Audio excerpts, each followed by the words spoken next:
And our word for today is restored. Restored, our word for today from the gospel reading from the Gospel of Luke, chapter 6. On a certain Sabbath, Jesus went into the synagogue and taught, and there was a man there whose right hand was withered.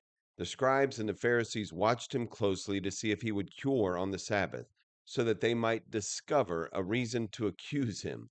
But he realized their intentions and said to the man with the withered hand, "Come up and stand before us." And he rose and stood there. Then Jesus said to them, "I ask you, is it lawful to do a good on the Sabbath rather than to do evil, to save life rather than to destroy it?"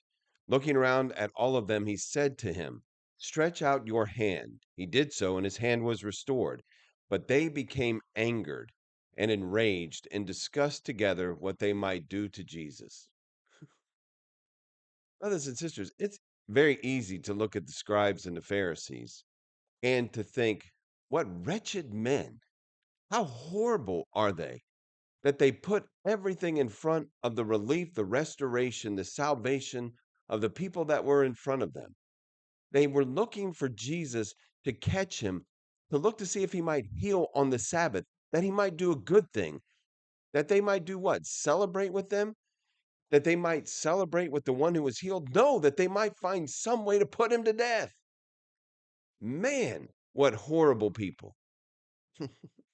Except we're the same. Except I am the same. Except I am looking often at the people around me and I'm looking to be able to accuse them of something. I'm jealous of them. I want something they have. I'm a fallen human being and I understand it.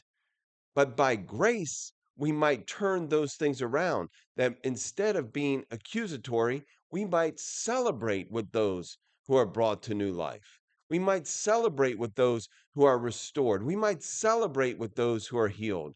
That we might celebrate with those who are used by God to accomplish incredible, wonderful things. And that we might celebrate every blessing He bestows upon each and every individual while guarding our own hearts and minds, that we might be pure in our motive, that we might be pure in our agenda, that our agenda might be singular, as it was with Jesus, by the way. That man was who he wanted to minister to.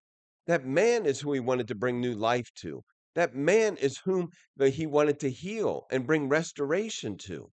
He was considered about one thing. He was concerned, I'm sorry, about one thing in all of what was happening in today's gospel reading. He was concerned about one thing, that man's withered hand. That man's withered hand. There were so many other things going on at that moment. There were so many thoughts and ideas, all of which he was completely aware of. He was completely aware of the motive of every single person around him, but his concern was for the one individual. What do we know about the individual whose hand was healed? Nothing. We don't know anything about him. We just know that Jesus said, "Stretch forth your hand," and the man obediently stretched forth his hand. We know nothing else about him. We don't know what he did afterward. We don't know the kind of man he was before. What we need to hear today is Jesus is singularly concerned about us, singularly concerned about everything in our hearts, our minds, our lives that need healing.